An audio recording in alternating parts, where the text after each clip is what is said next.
Training உள்ள போயிட்டான். போயிட்டு அவங்க ட்ரைனர் கேக்குறாங்க, "ஸ்ருதியோட பாடுவியா?" அப்படின்னு கேட்டாங்க. அப்படின்னா என்னன்னு தெரியாது. சரி நான் சொல்றேன் அப்படின்னு அவங்க சொன்னாங்க. இவன் பாடி கீடி முடிச்சுட்டு வந்துட்டான். வந்து நான் கூட்டிட்டு வீட்டுக்கு வர்றதுக்கு, "அம்மம்மா ஒரே ஒரு நிமிஷம்மா" அப்படின்னு. "என்னடான்னு?" "இல்ல இல்லம்மா ஒரே ஒரு டவுட்டு. ட்ரைனர் கிட்ட போயிட்டு ஒரு டவுட் கேட்டு வந்துடுறேன்ட்டு" உள்ள போனான். உள்ள நானும் கூட போனேன். போனா ஏதோ ஸ்ருதின்னு சொன்னீங்களே, அது எப்ப சொல்லி தருவீங்கன்னு சொல்லிட்டு போய் கேட்டு வந்தான். ஏன்னா, அது தனியா வேற ஒண்ணு சொல்லி தரணுமா? நீ பாடும்போதே அது வந்துருதுடா. அதுக்கப்புறம் உனக்கு எப்புட்றா நான் தனியா சொல்லி தர்றது? நீ ஆ, எங்கேயாவது விடுவ பாத்தியா? அப்ப சொல்லி தரேன் நானு. ஆ, அப்படின்னு சொன்னாங்க. அப்ப நான் கரெக்ட்டா பாடிட்டேன்னா, நீ கரெக்ட்டா பாடுற. அதுலயே எல்லாமே வருது. உனக்கு ஒரு பிரச்சனையும் இல்ல.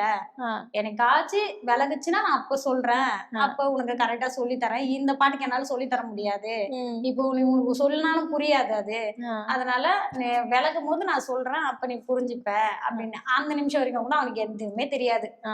பாடுனா எல்லாம் அதிலயே கரெக்ட்டா வந்துச்சு. வந்துட்டான். அ. அவ்வளோதான். இப்ப திவினேஷ்க்கு வந்து ஸ்ருதினா என்ன தெரியுமா?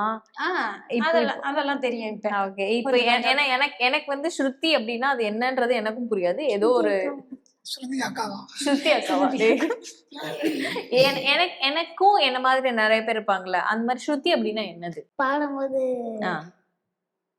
என்ன ஸ்கேல்ல பாடணும்னு சொல்லி அந்த மாதிரி தான் பாடலாம். அந்த டெம்போ ஆ. இதெல்லாம் வந்து சுத்தம் அப்பல்லாம் ஒண்ணுமே தெரியாது. ஆமா. இப்ப அதெல்லாம் எல்லாமே தெரியுது. நம்ம எதா பண்ணாலும், டியூன் மாத்தி பாடுறோமா, அப்படி பாடக்கூடாது. ஆ. இப்ப அதெல்லாம் தெரிஞ்சுக்கிட்டான்.